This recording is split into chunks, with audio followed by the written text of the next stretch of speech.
It started with a sound that didn't belong on that quiet suburban street, the deep rumble of Harley engines cutting through the afternoon air like thunder rolling across a calm sky. 4 bikers rode in, their black vests bearing the fiery insignia of the Hells Angels, their shadows stretching long on the warm pavement. Neighbors watched from behind curtains, mothers pulled children indoors, and even the wind seemed to hesitate. But amid that rumble and steel, a smaller, softer voice rose, trembling, innocent, and heartbreakingly desperate. "Sir, will you buy my bike?" The men slowed, engines idling low. At the edge of the sidewalk stood a little girl, no more than 6. Her hair was light and messy, her dress too neat for how worn her shoes looked. A pink bicycle with a white basket stood beside her, and in her hands, she clutched a cardboard sign that said, "For sale." The smallest biker, or maybe the kindest, stopped his engine and climbed off. The others followed, heavy boots thudding on the pavement. He knelt before the child, the chrome of his bike glinting behind her like a mirror to a cruel world. Her name was Mira, and her eyes held something that shouldn't exist in a child's face, exhaustion. Behind her, under a tree in the distance, an older woman sat slumped against the trunk, wrapped in a blanket, pale and thin. The biker's throat tightened as Mira spoke again, clutching her sign a little tighter. "Please, sir. Mommy hasn't eaten in 2 days.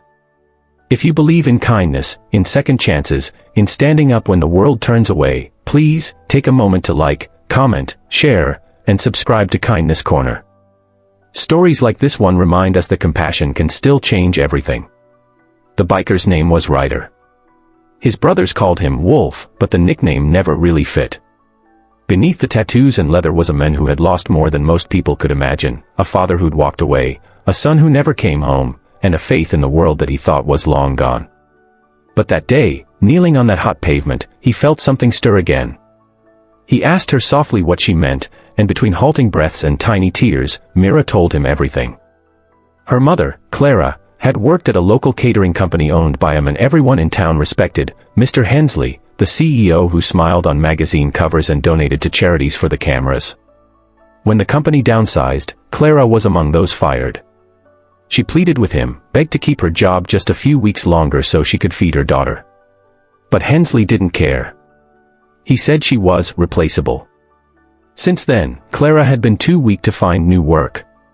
The bills piled up, the fridge emptied, and pride kept her from asking for help. Mira had taken her only toy, her pink bicycle, and decided to sell it for food. Ryder felt something inside him snap, like the last thread holding back years of buried anger. His brothers, Tank, Viper, and Mason, had seen that look before. Without a word, they nodded. It wasn't pity they felt. It was rage, the kind born from seeing innocence crushed by greed. Ryder reached into his vest, pulled out his wallet, and placed a wad of bills in the little girl's trembling hand. "Keep the bike, kiddo," he murmured, his voice low, rough with emotion. But this wasn't the end, not for him. He couldn't just ride away knowing some powerful man had stripped everything from a woman and her child. He told Mira to stay with her mother, promised he'd come back soon, and then the engines roared to life again. The Hells Angels weren't saints, but they had their own kind of justice. They didn't use guns or violence that day. What they used was truth. They tracked Hensley's office, a tall glass building that gleamed in the sunlight, a monument to arrogance. The 4 men walked in like thunder after lightning, boots echoing against marble floors. The receptionist froze. Ryder's eyes found Hensley's through the glass wall of his office, the kind of man with a gold watch, a fake smile, and hands that had never worked an honest day in years. "What is this?" Hensley scoffed as they entered. But Ryder didn't shout. He placed the for sale sign on the CEO's pristine desk, the same cardboard Mira had held. "That," he said quietly, "is what your greed cost." For the first time, the polished businessman looked shaken. Ryder told him about the little girl, the mother starving under a tree, and the bicycle worth more in love than all his cars combined. Hensley tried to defend himself, mumbling about business and layoffs. But his excuses died when he saw the fury in those men's eyes, not criminal rage, but moral fire. They didn't hurt him. They didn't have to. Instead, Ryder leaned close and said, "You don't get to buy forgiveness. But you do get a chance to do what's right." By sunset, the news had spread across the town that the CEO who once fired a struggling mother had anonymously donated a year's worth of groceries to families in need, paid off hospital bills for single parents, and rehired those he'd wronged. No one knew what changed his heart. Only a few rough men and a little girl with a pink bike did. When Ryder and his brothers returned to that tree later that evening, Mira ran to them, her eyes wide with joy. Her mother, Clara, stood now, still weak, but smiling for the first time in weeks.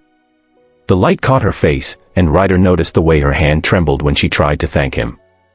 He simply nodded, tipping his head as the engines cooled beside them. "You don't owe us anything," he said. "Just promise you'll never give up." They shared bread that night, the bikers, the woman, and the little girl who'd sold her bike not for toys, but for love. The sunset painted gold across the chrome, the grass, and the cardboard sign that now lay folded in Myra's lap. For a moment, the world didn't seem so broken anymore. If this story has touched your heart, if it reminded you that compassion can come from the most unexpected places, please take a second to like, share, comment, and subscribe to Kindness Corner. Every click helps stories of real kindness reach those who need hope the most. And before we end, tell us in the comments below, what would you have done if you were in Ryder's place? Because sometimes, all it takes is one act of courage to make the whole world believe in kindness again.